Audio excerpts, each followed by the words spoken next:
ഏകരക്ഷിതാവ് റബ്ബുൽ ആലമീന്റെ നാമം കൊണ്ട് ചൊല്ലിടട്ടെ കഥ ഇതൊന്ന് കേട്ടുകൊള്ളിൻ സോദരേ. ഏകരക്ഷിതാവ് റബ്ബുൽ ആലമീന്റെ നാമം കൊണ്ട് ചൊല്ലിടട്ടെ കഥ ഇതൊന്ന് കേട്ടുകൊള്ളിൻ സോദരേ. ആകലോക സൃഷ്ടിപ്പിന്റെ കാരണക്കാരായ നബി തങ്ങളിൽ സ്വലാത്ത് ചൊല്ലി ആരംഭിക്കാം സോദരേ. ആകലോക സൃഷ്ടിപ്പിന്റെ കാരണക്കാരായ നബി തങ്ങളിൽ സ്വലാത്ത് ചൊല്ലി ആരംഭിക്കാം സോദരേ.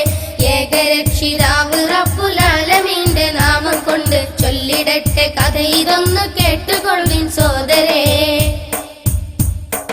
ചാലിയാറിൻ തീരത്ത് നടന്നൊരീ കഥ, കാലമൽപ്പം പിന്നിലായി നടന്നൊരീ കഥ.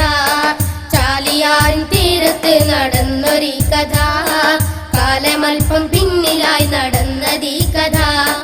ജയിലിൽ ഞാൻ പറഞ്ഞിടട്ടെ കഥനമീ കഥ, തെല്ല് പോലും ബദിരില്ലാത്ത നോവിൻ സൽക്കഥ. ജയിലിൽ ഞാൻ പറഞ്ഞിടട്ടെ കഥനമീ കഥ, തെല്ല് പോലും ബദിരില്ലാത്ത നോവിൻ സൽക്കഥ.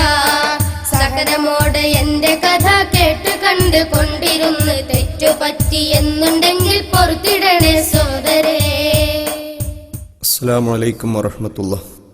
أعوذ بالله من الشيطان الرجيم. بسم الله الرحمن الرحيم. الحمد لله رب العالمين والصلاة والسلام على أشرف المرسلين وآل كل وصحابة أجمعين أما بعد.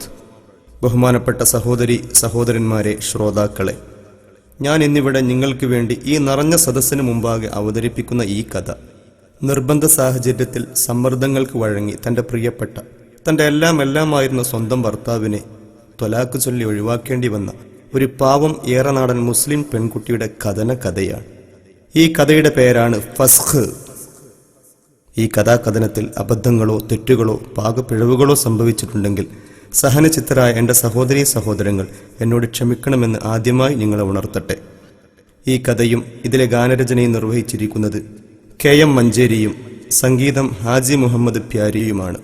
കലാ ആസ്വാദകരായ നിങ്ങളുടെ സമ്മതത്തോടെ ഞാൻ കഥയിലേക്ക് കടക്കട്ടെ.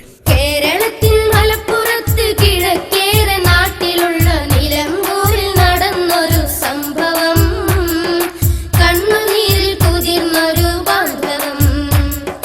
കേളി കേട്ട തേക്ക് മര തോട്ടങ്ങളിൽ മർമരമായി കാത്ത് നിത്യം പാടിടുന്നൊരു സംഭവം.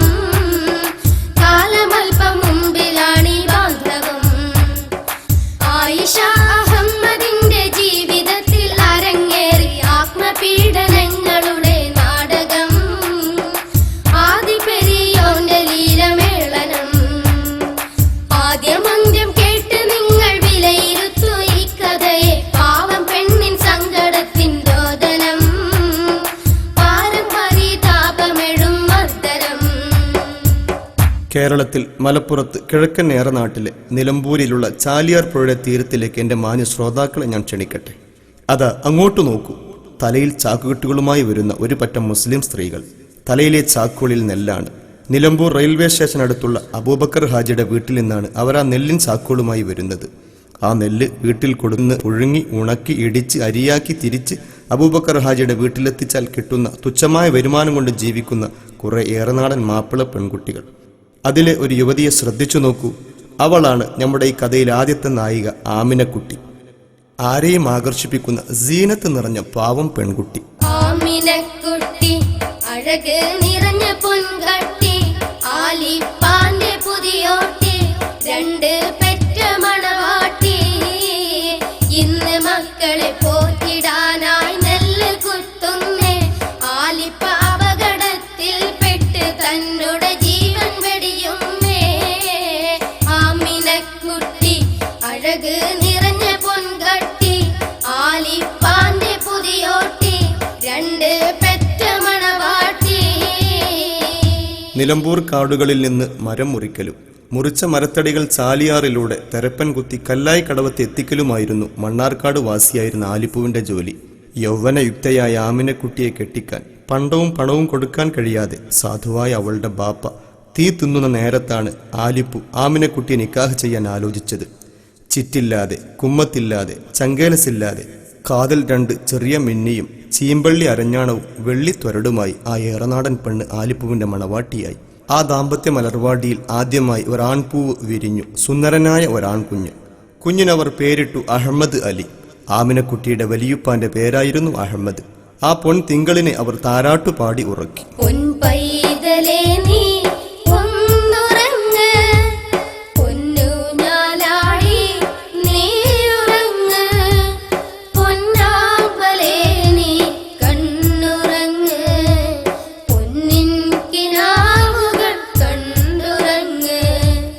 പൊൻപൈതലേ നീ ഒന്നുറങ്ങ്, പൊന്നൂഞ്ഞാലാടി നീ ഉറങ്ങ്, പൊന്നാമ്പലേ നീ കണ്ണുറങ്ങ്, പൊന്നിൻ കിനാവുകൾ കണ്ടുറങ്ങ്.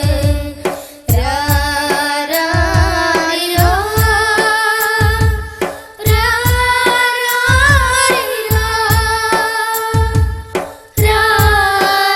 രാരാരിരോ, രാരാരിരോ. പൊൻപൈതലേ നീ ഒന്നുറങ്ങ്. സന്തോഷകരമായ ആ ദാമ്പത്യം അധികം നീണ്ടു നിന്നില്ല. അഹമ്മദ് അലിക്ക് 2 വയസ്സായപ്പോൾ ആമിനക്കുട്ടി വീണ്ടും ഗർഭിണിയായ സന്ദർഭത്തിൽ കാട്ടിലെ തേക്ക് മരം ലോറിയിൽ കയറ്റിക്കൊണ്ടിരിക്കവേ കയറുപൊട്ടി ആ കൂറ്റൻ തടിമരം താഴോട്ട് പതിച്ചപ്പോൾ അതിനടിയിൽപ്പെട്ട് തലയോട് പൊട്ടി ശരീരം ചതഞ്ഞറിഞ്ഞ് പൊട്ടിത്തെറിച്ച് ആമിനക്കുട്ടിയുടെ ആലിപ്പു വിധിക്ക് കീഴടങ്ങി. എന്റെ ആമിന! ആലിപ്പുവിന്റെ ആർത്തനാദം ആ കാനനത്തിൽ പ്രകമ്പനം കൊണ്ടു. സാന്ത്വന വാക്കുകൾ പറയാൻ ആമിനക്കുട്ടിക്ക് വയസ്സായ ഉമ്മയും ഉപ്പയും അയൽപക്കക്കാരായ വേലായുധനും ഭാര്യ ജാനകിയും മാത്രമേ ഉണ്ടായിരുന്നുള്ളൂ.